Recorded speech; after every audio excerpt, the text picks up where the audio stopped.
Committee member Tim and Education Committee member Tim Palmer is also going to be joining us. I wanted to start today by reading our Code of Conduct. Just a second. My computer's been a little bit slow today, so I apologize for this. Okay, so the Society of California Archivists is just a second. Let me move this out of the way here. Society of California Archivists is, sorry, I'm having problems with my screen here. Let me try to share again. I think I just lost everything. Apologies, there'll be just a second here. Rob, do you want me to read it? Well, because we can see it on the screen while you're getting everything working again. Yeah, or I can read it. Yeah, if you can go ahead and read it, that'd be great. Sorry, I just lost it here. Sure. So the Society of California Archivists, SCA, is devoted to fostering cooperation and professional development among its members.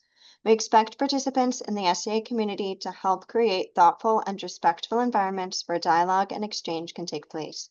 To that end, SCA does not tolerate harassment in any form. SCA is committed to combating implicit and explicit bias and dismantling structural inequities such as white supremacy, racism, patriarchy, classism, heteronormativity, and ableism. The SCA community prioritizes marginalized people's safety. Whoop, it went forward. There we go. Over privileged people's comfort. To learn more, please see our full code of conduct available on our website. Okay, and I think I have everything set here. So we're also going to have time for Q&A at the end. So we wanted to read our intentional Q&A guidelines in order to promote respectful and high quality questions in our webinar Q&As. We have adapted recommendations from Eve Tuck, Associate Professor of Critical Race and Indigenous Studies at the Ontario Institute for Studies in Education at the University of Toronto. These guidelines are, before asking a question, please peer review your question and consider, is this question really a question? Does posing and answering this question in front of everyone benefit the group, or would it be more appropriate to ask the presenter one-on-one? And could I do my own research to find out the answer to this question? Do I know the resources to find the answer to this question?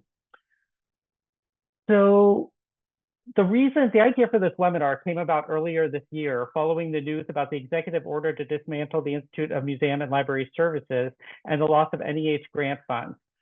People in the archival community were asking what they could do to show support for funding library and archives programs, and there were also questions about messaging and what they should say. But this webinar will also explore how we can talk about the value of archives and libraries even within our own institution and with the general public. We're joined today by Jess Farrell. She is an organizer and archival consultant living and working in Greater Boston. She advocated internally for digital archives for over 15 years before establishing Red Start Works and our archival consultancy in 2024. Jess has been on the Society of American Archivists Committee on Public Policy for 7 years, currently serving as chair. We're also joined by Alice Walton, a seasoned strategic communications consultant specializing in navigating the intricate landscape of high-profile clients to achieve ambitious regulatory and legislative objectives. Currently, Alice serves as a key member of the team at Fiona Hutton and Associates. Alice began her professional career as a political reporter, contributing her insights to the Los Angeles Times, 89.3 KPCC Public Radio, and the Regional Wire Service City News Service. I thank both of them for joining us, and Jess is going to kick things off here with the first presentation.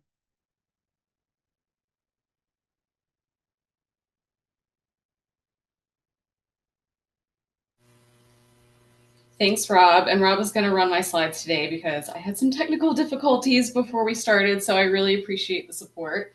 Yeah, my name is Jess. I use she, her pronouns. Rob already introduced me, but I have been running my own small business for the past year or so. So a lot of the advice that I'm going to share today, it's kind of inspired by learning a little bit about how people talk about business. So yeah, I'm going to talk about advocacy and outreach. And then Alice is going to talk about really how to craft the key messages once you get to the table and once you are able to speak to the people that have power that you want to move.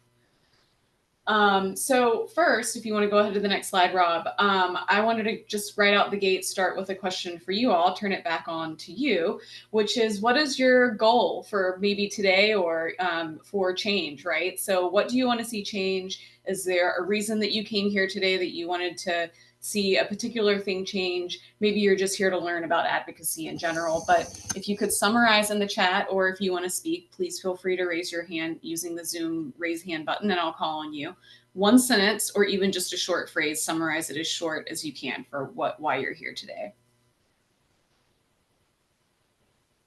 And I'll just give folks a minute of silence as we have time to think and put that in the chat. And also, I just want to mention, I failed to mention during the introductory remarks that this webinar is being recorded, but we will be turning off the recording before the Q&A session.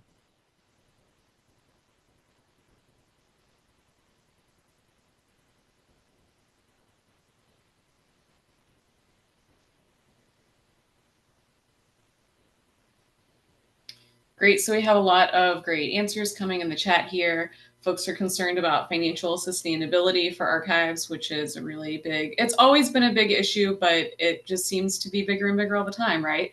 Learn more about advocacy, tactics, and strategies. Find ways to foster greater support and visibility for the labor that's involved in collections management, which we know can often be invisible or just difficult to describe to people. A broader understanding of archives work among non-archivists, which is another great goal that I'm going to talk about a little bit today too. More for sustainable funding and learning that, advocacy is really difficult for archivists. So trying to learn a little bit more about that. Translating archive speak to those outside the profession and greater visibility in general. This is really great. It's great to hear what everybody is interested in, and I'm so glad that everyone came here with a goal and a passion and you're ready to go. So Rob, if you want to go to the next slide. I just made up some goals here. Your advocacy goal may be something external and big, like getting funding for libraries and archives in general, or it may be something like you want to influence the technology selection at your university because there's a piece of enterprise technology that the archives will have to fit into, and you want to make sure that you can advocate for the archives needs. You might want to revise a processing workflow, but of course it involves your whole team and maybe folks in different parts of the university, depending on how large your institution is, and you have to work with all those other people and get a lot of buy-in in order to do that. Maybe you need to get a champion's support in order to apply for a grant. I know at many institutions that I've worked at before, it wasn't just enough to say, I want to apply for a grant and I'm going to spend all the time on it. You also had to advocate for being the unit that actually gets to apply for a grant when many different units are trying to apply for money at the same time. You might want to raise wages for yourself and your coworkers, like a very direct sort of advocacy ask that is part of our material condition.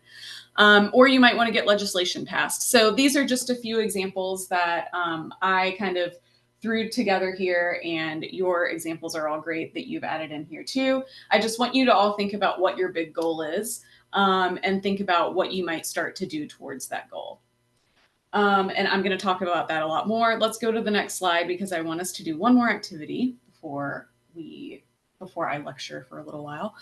And that is, I would like for you to tell a story about your goal. So take a piece of paper around or open up an electronic notebook and write down your story. I'm going to give us about 2 minutes to think about this. What happened when you first were moved by the issue that you want to address?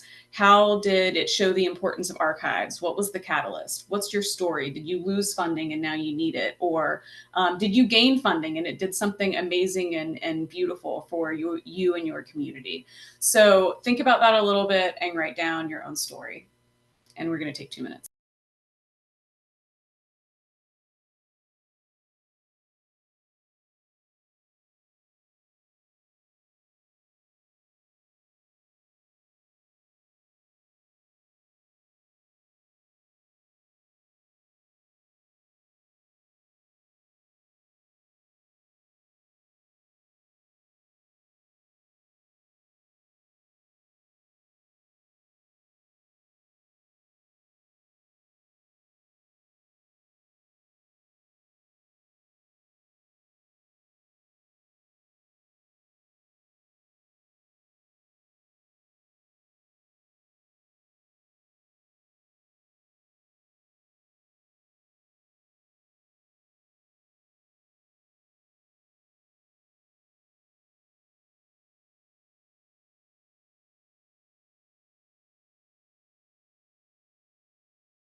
All right. I hope that gave you enough time to think and write a little bit. Sometimes when I ask myself this question before I go into, a meeting with a legislator or something, and I want to put together my story, it can take me a while to remember, like, wait, why do I care about this thing? What is it that happened?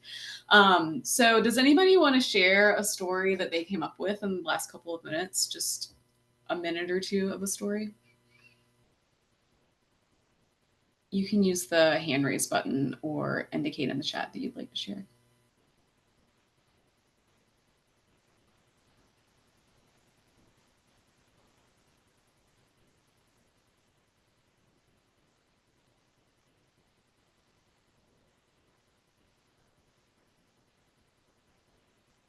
All right, no one has to share, and this is being recorded. So perhaps once we turn the recording off at the end, I'll ask this question again and just see if we want to chat about it a little bit. But I hope that was a helpful exercise for just starting to get your own personal story down. Alice is going to talk more about other, strategies, but you have to have your own personal story. That's one piece of the strategy.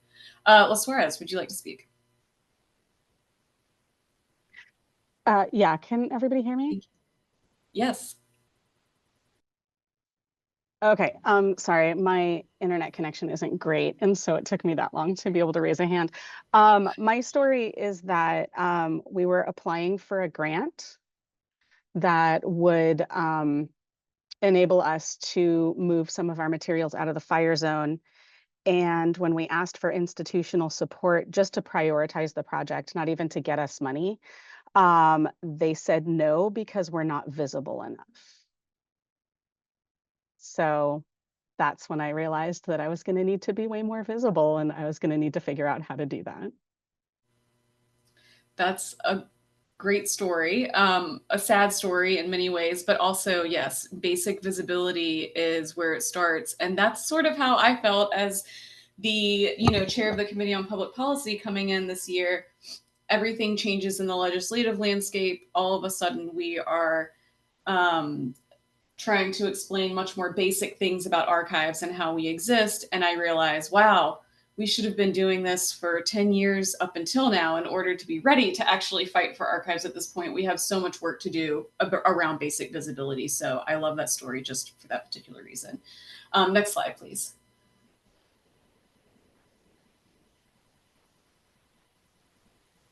Okay, so we're already, 15 minutes in, and you've already gotten some practice advocating. So you can do it. Everybody in the room can do it. You've already practiced it today. Now we're just going to talk a little bit more about it to get better at it. And I'll talk about some strategies and tactics you can use to advocate. Alice will talk more about messaging, and then after that, we'll have plenty of time for discussion. Next slide. So first thing that I want you to know, and that we've already kind of demonstrated today, is that you should take actions that make archives visible and tangible. So you already know enough to advocate for archives simply by being in this room. Whether you've been in the field for 40 years or you just took your first class in library school last week, you can advocate for archives and archivists. And your friends who are not archivists and archives can also advocate for archives and archivists. But you definitely have what you need because you have the basic understanding of archives. Because a lot of people just don't even know what archives are. There's less of us in the workforce. There's not a strong cultural reference for what archivists do. If people haven't really experienced archives and done research, and they're not a journalist, they're not like a historian, they don't understand why it's important to keep the receipts, right? Then they may have no reference point for what archives are or how they affect their lives at all. So they might not realize that like their birth records, their death records, all of these things are like kept in an archive somewhere, and a person has to like actually take care of these things. So you also may be aware that the cultural references that do exist are usually pretty inaccurate. So, one of our biggest jobs as advocates is to just gently redirect people from their visions of dusty basements to clean, modern, highly organized institutional memory systems that we run. So basic visibility and tangibility is the best way to combat these ideas that everything is dusty and everything is like just housed away and no one ever touches it. You can talk about archives all day and explain the importance of them, but it will really only start to click when people can really see and interact with them. So you need to invite people into your archives that you want to move to learn more about archives. And the most important thing to remember is that you want people to really just have experiences, see the archives, touch the archives, and really have experiences with them. So some tactics you can use to kind of do that are like internally, if you're doing internal outreach, regular outreach and communications tactics like publishing about your work in departmental or institutional newsletters. You can table at events that are going on at your university or institution. Showing up to institutional social events and just telling a story about archives, not to everybody. Don't be weird. Don't only talk about the archives the whole time, but, you know, have a strategy, pick one person that has some power that you want to get an archive story in with, and, you know, make sure that you get to talk to them at some point in the evening. You can bring your administrator to an event inside your archive, just like you can do with a legislator too. So bringing people inside your archive is really important. Externally, if you're working with like policy and things and more like external issues, you can publish information about your work in newspapers. You can publish in local, you know, community bulletins. You can also table at community events, just like you would internally at an institution. Visit your legislator, and like I just said, bring your legislator to an event. Next slide. Another important thing that we've also already identified a little bit in the chat today is that it's important to talk to people who are not archivists or librarians. And the people that we think of immediately are historians, genealogists, and other types of archive users, people who kind of come in and use the archive. Journalists, I should have put that on there too. And these are people that are obvious, like you definitely should talk to these people, but we also need to branch out even further to create new archives users, I think. And that means more champions for archives that become natural champions because they have these emotional experiences with archives when they use them. So this is kind of a long game, but it's important for everyday advocacy to kind of get all of these people to just simply use archives. And the best way to make connections with these different audiences, like neighbors and community members, creatives, you know, other academic disciplines, educators, is to just start meeting people one-on-one. So going to neighborhood community events and things like that, and just like in your neighborhood talking about your profession will start getting random people out there to understand what archives are. And then if you have like an external issue in a campaign that you're working on, it's important to build coalitions with these external groups too. So like educators, a teachers union could be a great partner. They have really good mobilizing infrastructure. And if you have some legislation that affects archives that may also affect education, this is a great opportunity, you know, to come together with educators. There's many more educators than there are archivists. So you guys need help in those numbers. Next slide. We've already talked about this a lot, but develop a personal story that you can tell every time you advocate for archives, just generally. And then develop a personal story each time you're advocating for a specific goal or issue area too, that talks about that specific goal or issue area. It should be a true story, and it should come from the heart, and it should be told with some emotion. Next slide, please. But it should also have some cold, hard facts. So you're going to need numbers. And before you get a seat at the table to advocate with people who have power, you're going to need to do your homework. So come with compelling numbers that really address your case. And next slide, I'm going to say a little bit more about that more specifically. So, you know, how might you calculate efficiencies? I think that's one of the best ways to message archives in a kind of business sense. Is an archives is not money-making unit. It's not a money spending unit either. It's a business efficiency unit. So how do you calculate the efficiencies that, you know, your archive brings to your organization? Thinking about storage, you know, can you track how much vendor storage you might have to use if your institution collected archives without an archivist to appraise and deaccession materials over time? Could you use this measurement to calculate how much physical storage you've saved in the past 5 years and how much money you've saved over the past 5 years doing that? And digital storage is kind of a different story because archivists are usually begging for digital storage, but I could also say you could also justify in the same way, you know, your institutional digital storage costs may, you may be able to affect that if you're a records manager, if you have some ability to help people manage their everyday records and you're pushing for greater efficiencies in that area.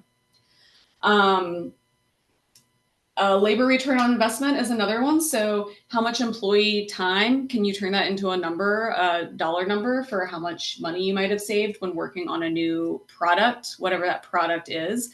So I used to work at McDonald's Corporation as an archivist, and sometimes employees needed to look at like inactive design files and test product records to understand what wins and pitfalls had been experienced in the past.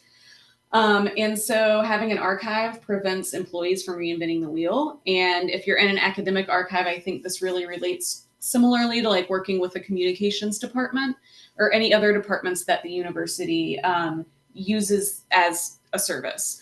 So, any other departments at the university that use the archives as a service.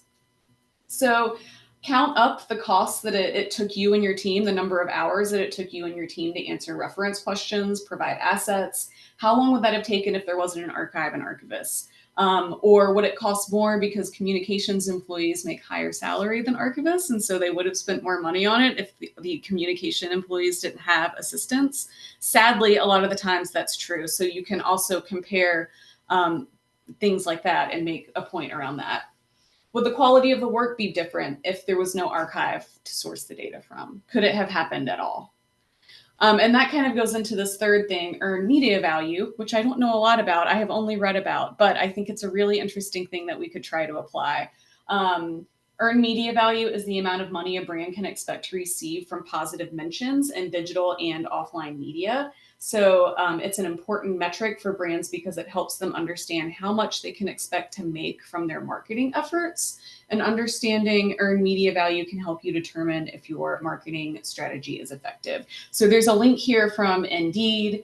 I usually don't share links from Indeed, but I really don't know that much about this topic, but I thought it was really cool because if you are using archival assets and social media for your organization, you might be able to come up with a dollar amount for what the earned media value is of the content that you've provided, or depending on how popular the social media posts are. Okay, next slide. I'm just going to fly through these next couple of slides really quickly and then pass it over to Alice. Other strategies that you need to know, develop and repeat key simple messages. The key here that I want to clue in on is repeating. You want to repeat the same message over and over and over as many times as you can so that people remember it. They're not going to remember you after just one time talking to you, probably. So it's important for you to be consistent with your message over time and keep repeating that key message once you have like distilled it down to its most simple and direct form. Next, step 6 is talk about America 250. So we have a great opportunity right now with the 250th anniversary of the Declaration of Independence. Sometimes there may be money involved. I have no idea what's going on in the state of California. I'm from Massachusetts, so I don't know like if there's funding streams for America 250 right now. But if there was ever a time to have like a TikTok advertisement about archives, like right now is the time. You may be able to partner with a brand actually and get the message about archives out there in a really big way in this particular one. I saw a commercial about hot dogs that brought America 250 into it the other day. So, you know, anything is possible. And it's a good thing to talk to your legislator about right now too, because your legislators are quite aware of America 250. Next slide. It's really important to find your champion. So as you're going around and talking to people about archives internally, find people in power who are sympathetic to your cause. One thing that I always say about legislators co-sponsoring legislation is that saying that you support it, co-sponsoring legislation is actually like the least that you can do. What we really want you to do is get all of your friends to also support it, right? So people in power, if you have a champion in power, that champion is useful because they're not necessarily going to be the person that says yes to you and help and like materially gets the thing for you and makes the pathway, but they might be able to get other people in power on board. They might be able to influence others. And they might be able to give you advice as you're going through your advocacy pathway as well. Next slide. And then last but not least is talk to your colleagues and coordinate a shared message, because you can put together the most amazing message ever. And it's very important for just an individual to do that and just get started, because one person speaking is definitely better than zero, but we have to amplify that message in order to really make it heard. So no matter what it is, even if it's like, we want to get a new copy machine for our department, you know, talk to a few of your colleagues before you go and say like, hey, like all three of us want this, you know, rather than just one, because a lot of times people want the same things as you, but they're not going to jump up and go for it. And you can help create the picture that like everybody really wants this thing. So the last slide here just has my contact information, and I'm happy to talk more, and I'm excited to take questions at the end, but I'll pass it over to Alice for now.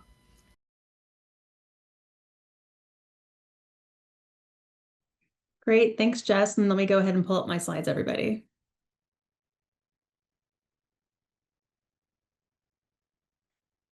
Okay, there we go.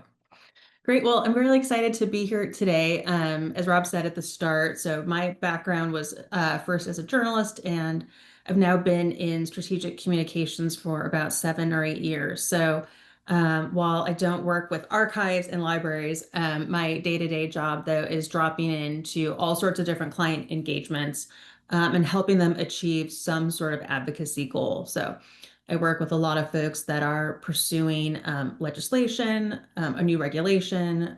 They might be trying to build a big project. And what's really key there is they have to build support. They have to get buy-in, ultimately for some sort of objective. So I'm going to walk you through, Jess really talked about kind of the what of advocacy, right? Like, what are the different things that you should be doing? I'm going to kind of walk through how you do it, how you really bring structure to your advocacy. What are some of the best practices when you talk about audiences and messaging, and then the different ways that you get that messaging out, because obviously you've got a lot of tools at your disposal. It's far more than just having a conversation. So just touched on this again, the know your audience. So I just want to walk through why it's so important, and also just how you go about it. So understanding your audience, what motivates them, what their own priorities are, and also their perspectives, which could include knowing a lot about your work or perhaps very little of your work. All of that is really foundational to creating messaging that's going to resonate with them. Knowing why they would support you and what role they can play is really critical.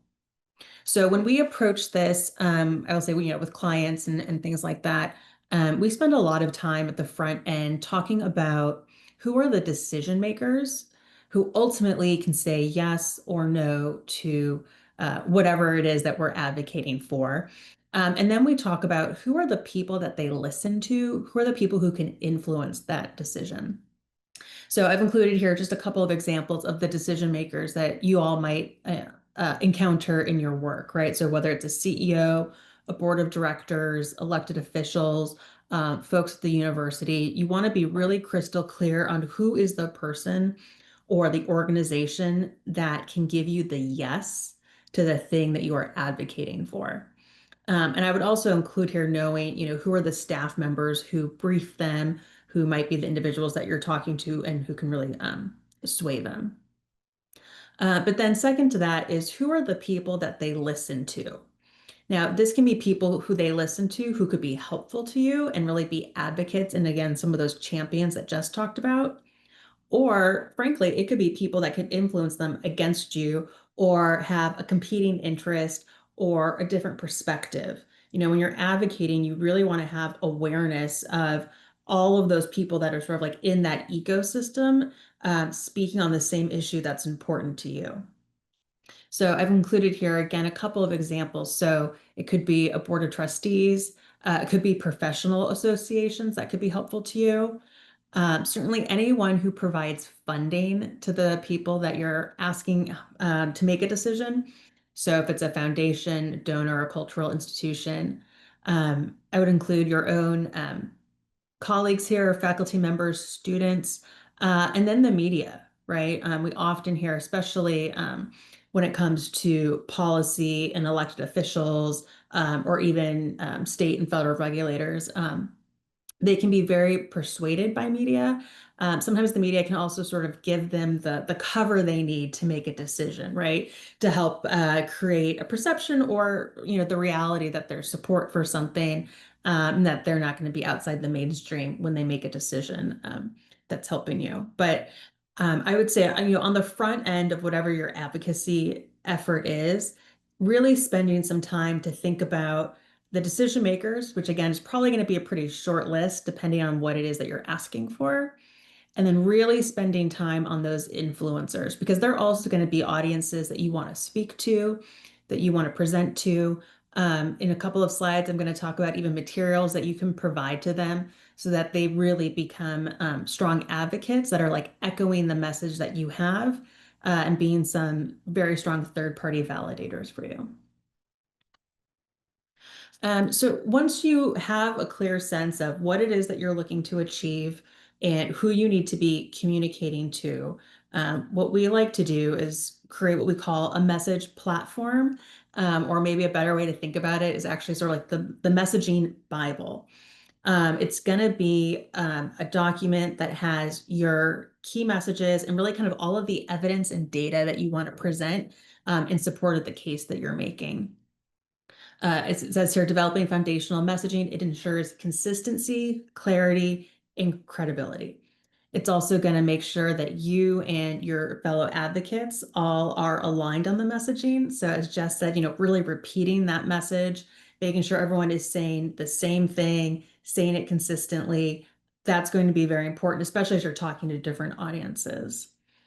The way that I like to think of a message platform, if you have too much information, if you have too many different main points that you're making, it's really easy to get stuff that's kind of muddled, right, to the listener, especially if you're talking to people who are perhaps not very familiar with your work or are not yet bought into the value of what it is that you're advocating for. You want to have a concise message. When we work with clients, we often like to have only maybe 3 to 5 really like key messages that they can refer back to. And when you look at those messages together in order, they should sort of tell a story arc. Often it's a little bit of background, who are you or who is your organization?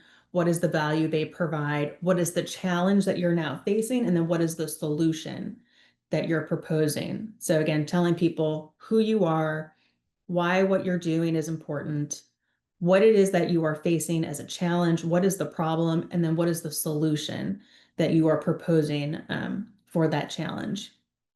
Now, within each of those points, if I, again, were working with a client, we would write a Word document and I would have them include all of their background information, again, data, numbers, maybe there's research studies that are important, maybe there's past decisions that this group has made that you'd want to refer back to. Anytime you can have a primary source, right, original research reporting, you want to include that in there so that as you're speaking to different audiences and they have follow-up questions, you've got additional information to share with them. Or perhaps you're talking to an audience and they're skeptical or a little incredulous about either the extent of the problem that you're advocating for, or they're not totally bought in yet on the solution. You want to be thinking about, okay, well, what's the additional information that I'm going to need to provide to really strengthen the case that I'm making? And again, having one place, one document where all of that information is contained is really critical, especially hopefully that you are not advocating alone on an issue. Hopefully you have either other colleagues, a coalition, a professional organization, and everyone can refer back to that document. And it really gives them confidence that what they are saying, what they are talking about in meetings is accurate and is fully up to date. So once you have really that, your audience and you have that foundational messaging, Every opportunity that you have to speak to an audience, you want to take a beat, think about that audience, and think about how you tailor the messaging to them. And tailoring the messaging it's not about changing what you're saying, but it's really about the presentation of what you're saying. So I always tell clients, the way that you might tell a story to a young child is probably different than how you would tell that same story to your boss, which is different than how you would probably tell that story to your best friend. It's the same story. It probably makes the same points, it has the same facts, but the way that you're presenting it, perhaps the things that you're emphasizing, the things that you're focused on are going to be a little bit different. So here I've created a list of sort of things to think about as you're tailoring that message. I'm going to walk through them. I think they are really helpful. Again, trying to just be really specific in how you can organize yourself and really think through how you want to approach your advocacy. So we've talked about knowing your audience and defining what matters to them. Again, knowing what matters to them. Perhaps you need to listen to, let's say you're talking to a board of trustees. You might have to listen to some of their meetings. You might need to read their own newsletters, collateral, look at their website. Have they been in the news recently? Really have a deep understanding of what it is that they are focused on so that you can find a way to tie your issue into what they already care about. This includes using their language. Every organization tends to have its own shorthand or the way that they like to talk about key issues. So if there's a way that you can mirror their language, allow them to really see themselves in the message that you're presenting, that can be really helpful in sort of making that connection with them and sort of getting that immediate buy-in that you're at least on the same page talking about an issue. I would say also highlight relevance. So again, show how your issue is tied into their goals, their responsibility, or their community. Again, especially if they're not perhaps familiar with what you do. I know somebody, was talking about if the archive isn't high profile enough, or if people are not even aware that it exists, really digging in to figure out how your work and just the presence of having the archives and the materials in there actually does relate to them in a surprising way. And maybe it's on them that they haven't made that connection yet, but you're going to help make that connection for them. Address motivations. I think this is particularly true when you're talking about funding issues or talking about elected officials. What is motivating them? Do they have other goals that they're trying to achieve? And is there a way that you can present your challenge and your solution to be a part of the solution that they are seeking? Simplify complex ideas. I find this happens a lot with some of our more technical clients. I work with a lot of folks in energy and engineering and infrastructure, and we always have to really spend time drilling down on cutting through their shorthand and cutting through. Sometimes it's the things that they think are sort of obvious to folks because they're so steeped in their world. Really understanding what is the starting place of your audience. If they're not coming in with a lot of background and a lot of foundational knowledge, that's actually a fantastic opportunity for you to be the one who educates them. You just have to have that awareness that you might need to spend an extra 10, 15 minutes just setting up for them what it is that you do, why it's important, and don't assume that they sort of already have that knowledge and just jump into the argument. Take that time to sort of explain things and really educate them. Anticipate their concerns. If you are looking for somebody to help you to a solution, but there's going to be things that they are maybe uncomfortable with, right? Maybe they're concerned that they don't have money for the thing that you're asking, or they're concerned that if they support you on a regulation that somebody else is going to be upset. Anticipate that, sort of address it proactively in your messaging. Don't even give them the opportunity to sort of go down that path of finding a reason not to support you. Everything you do, you can do it in a positive frame, but anticipate what they might say and address it fully so you can continue to try to build your message with them. Leverage trusted messengers. So again, there might be times where you truly are the only one who is advocating for something. But if you can build a coalition, or again, go back to that initial list of decision makers and influencers. There might be people on that influential list that could be a really powerful voice for different audiences. So tapping them in so that you're not the only one making the case. But if they have a pre-existing relationship with someone, maybe they have a background or experience that really gives them a lot of credibility and authenticity on an issue, that can be incredibly helpful to you. Adjust the format and the channel. So on the next slide, I'm going to go through a number of different types of collateral that we often create for clients, but I'll say, people often like to receive information in different ways. Some people are very visual, so they're going to want to see an infographic or maybe, a video of some sort. Some people might be very analytical and they just want primary reports and data. So really understanding how your specific audience member likes to receive information can be really helpful, and then might allow you to pursue a couple of different avenues, and again, how you're presenting that message. And then finally, test and refine, especially if your advocacy is taking place over a long period of time. For example, let's say you have to pursue something for 6 months. Well, it's entirely possible that during that 6 months, the landscape will have changed, or you will have had enough conversations that you will know what really resonates with people. You should be proactive and sort of constantly refining that messaging. If something that you think is a great argument isn't really being heard by people, it might be worth taking a step back and saying, okay, how can I reframe this? Is there different information I can plug in here? And then when you do find certain things that really hit with that audience, try that with more audience members, continue that, but don't be afraid to sort of mix up the messaging, especially, as you're having success or setbacks. That's a very natural part of the process. And finally here, I want to just talk about developing impactful collateral. So again, we sort of talked about what you have to do for advocacy. This is the how. Literally, what do you have to create? How do you do this once you're sort of in the room?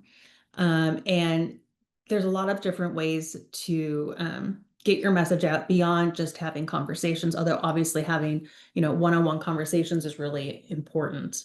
And sometimes you need additional support. So for example, oftentimes when we are working with lobbyists or clients who are meeting face-to-face with staff members or elected officials, having a fact sheet or having something that's literally one page, nicely designed, that you can leave behind with them is really helpful. People will only remember so much from a verbal conversation, and you also don't want to just rely on the notes that they take, if they take notes. So having a fact sheet, literally just one page, maybe front and back, with some of your key messages, images, things like that, can be really helpful. Also having talking points.